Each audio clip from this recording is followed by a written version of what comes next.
Hey everyone, I'm Skotti from Skotti RNY, and this is my week 166 post-op Roux-en-Y gastric bypass and maintenance update. Well, hello everybody, and welcome to my channel. I'm Skotti, and this is my weight loss surgery journey maintenance channel. If you're new here, please hit the subscribe button down below, and you can follow me every week. For those of you that have been here before, welcome back. How are you guys doing? Did you guys have a good week? Yep, I did. I had a good week, for sure. So let's get right into it, shall we? Okay. I'm 6'2", 48 years old. My highest weight ever recorded was 419 pounds in August of 2014. I had surgery July 7th, 2015 at Humber River Hospital in Toronto, Ontario, Canada. My surgery weight was 340 pounds. My weight loss surgery goal weight was 219 pounds, which I originally reached that goal at week 33. My maintenance goal weight range is 220 to 225 pounds. Last week I was 213.8, calling it 214 pounds. And this week I am 212.8, calling it 213 pounds, making it a loss of 1 pound. Making my loss from surgery of 127 pounds and a total loss from my highest weight ever recorded of 206 pounds. Is that right? That's right. Yeah. So I am down a pound this week. Good for me. Again, watching what I'm eating for the most part, not perfect, not tracking every little thing, but there is a difference. Oh, and before, of course, you know, show and tell. I got that sucker, right? All right, man, oh man, I tell you. Yeah, and that's going to bring up another point too. I'll get into that in a minute. And part of it is, like I mentioned last week, volume. The volume of food that I was eating, it was just heavy, dense food, which is kind of making me flip-flop and feel really full, right? So, I'm a food addict, right? You guys know that, because I've mentioned that before. Hi, I'm Skotti, and I'm a food addict. So addiction number 723 and 724 were realized this past week. I was kind of thinking about it for the last few weeks, but no, I did come to terms with it this past week. So, Costco, of course, everyone loves Costco. Costco has these cashew clusters, right? Little squares, cashews, sunflowers, pumpkin seeds, and almonds in little clusters. So I was eating them.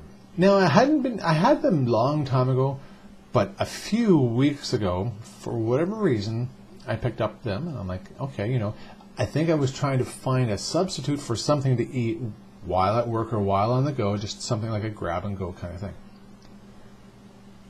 And trying to be wise and thinking, yes, you know, nuts. And speaking of nuts, also at Costco, the mixed nuts that they have, the container of mixed nuts, I would have them as well. So that's 723 and 724. The cashew clusters and the nuts. And I realized that, and there might be a 725. And I think I'll know by next week. And 725 would be dates, medjool dates from Costco. Those clusters that were supposed to be kind of a grab and go thing were kind of a grab and sit and eat thing, because I would have a baggie of them at work and I would always be on them, and same thing with the mixed nuts, and I would have a baggie of them on the go if I was just in the car on the go somewhere. But instead of having one, again, like a true food addict, I can't stop at just one, so I would have more and more. And the whole date thing that comes with it, have you ever had like fruit and nut anything? Well, dates, especially the medjool ones, because they're nice and plump, and either the cashew clusters or a handful of mixed nuts, not even a handful, but they just go together. And taste buds, for me, they went together really well. Too well, because I was eating them all the time. All the time. And part of the problem with the cashew clusters is they're made with cane sugar. Again, the addiction to sugar. The dates, all natural, but really sugary, sweet, right? So, yeah. So I kind of finally came to the terms of, okay, you know what? That's enough. I think maybe because of the whole volume thing and feeling full, that stuff made me feel, not even made me feel full, but I could feel it in me. Not feeling full, but just, So it's like, yeah, I can't do that anymore. Because I am just addicted to something else. These transfer addictions are a real crazy thing. I know a few people that are quote unquote alcoholics, right? And yes, they stay away from, they've been trying to go through rehab type thing. They stay away from alcohol, right? Including mouthwashes and stuff like that. But with food, and being a food addict, there's so many different things that you can be addicted to. Nuts, okay? Nuts are good in moderation, and depending on what nuts you're having. And for some reason, that little went off in my melon saying, hey, let's have those cashew clusters because they're good.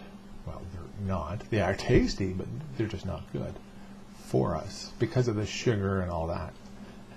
So the transfer addiction from one food to another is just a constant thing.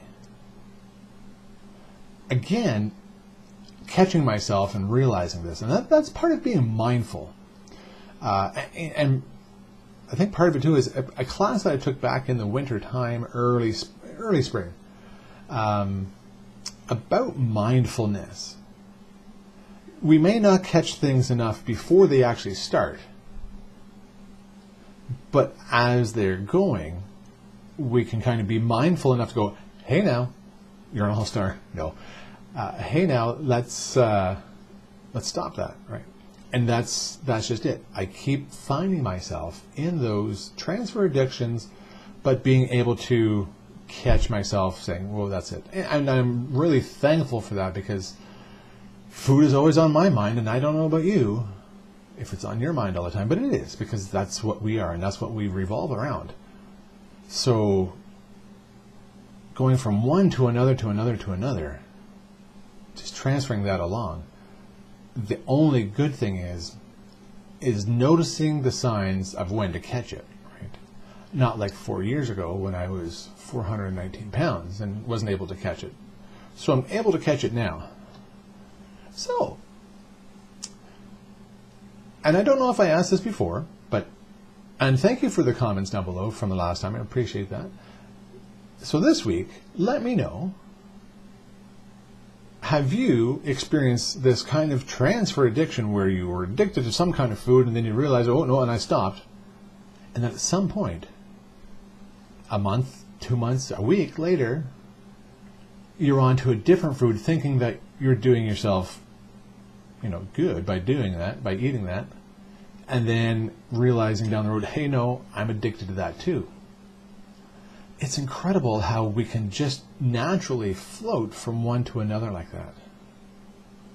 Let me know in the comments down below if you've experienced anything like that, and were you able to catch yourself and, make do with that and rectify it, basically.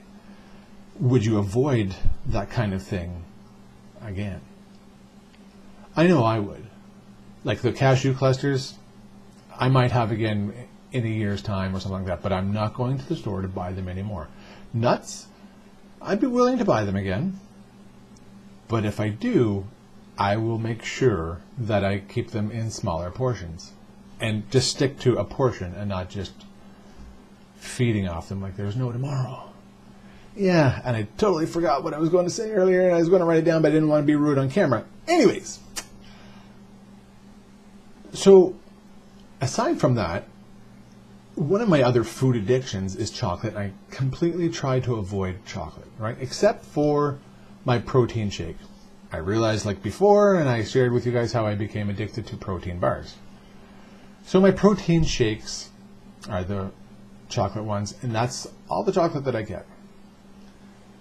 Now, I'm not a keto person, but I have cut out all my carbs from carby carbs, rice, potatoes, pasta, which I didn't eat any of those anyways as a rule, and some breads and stuff like that. So I've cut all that out, and I have since the winter time, and that's what helped me lose all that regain. So I watched these keto clips here on YouTube, and oh, maybe I could try that. And I have. I've tried a couple little things. There was like a little, like a meat pocket, like a sausage pocket. I made it with turkey, ground up turkey with cranberry in it, like a turkey dinner, in this little keto style pocket, which is gluten free and all that as well. But I see some of these desserts that they're making with chocolate, unsweetened, no added sugar except for the erythritol or some kind of Splenda, or not Splenda, stevia drops. Like, oh, maybe I should try that because again, it's no sugar, right? Which is a key thing. But it's chocolate. And as much as I would like to try it, what if I make one of these things and I really like it? I really like it because it's chocolate. Do I know enough not to have any more? Or do I get stuck in an addiction to that? Maybe this week I will try. Maybe. Maybe not. But that's always going through my mind as well, is, oh, I'd love to try that, but I better not because I know that chocolate is one of my triggers as well.